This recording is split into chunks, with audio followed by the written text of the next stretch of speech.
ఓం శ్రీకృష్ణ పరబ్రహ్మణే నమః. భగవద్గీత ప్రథమ అధ్యాయం 16వ శ్లోకం.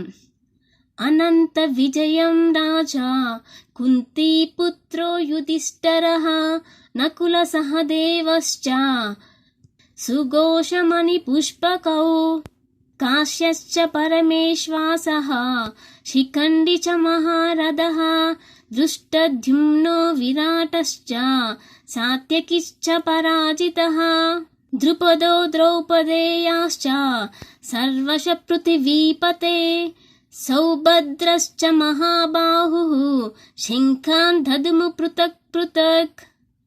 తాత్పర్యం: ఓ రాజా, కుంతీపుత్రుడైన యుధిష్ఠిరుడు అనంత విజయమను నామము కల తన శంఖమును పూరించగా, నకుల సహదేవులు సుఘోష మణిపుష్పకమనేడి శంఖములను పూరించరి. గొప్ప విలుకాడు అయిన కాశీరాజు, మహాయోధుడైన శిఖండి, దృష్టద్యుమ్నుడు, విరాటుడు, అజేయుడైన సాత్యకీయు, ద్రుపదుడు, ద్రౌపదీపుత్రులు, గొప్ప భుజ పరాక్రమము గల సుభద్రాపుత్రుడు మొదలైన వీరులందరూ తమ తమ శంఖములను పూరించిరి.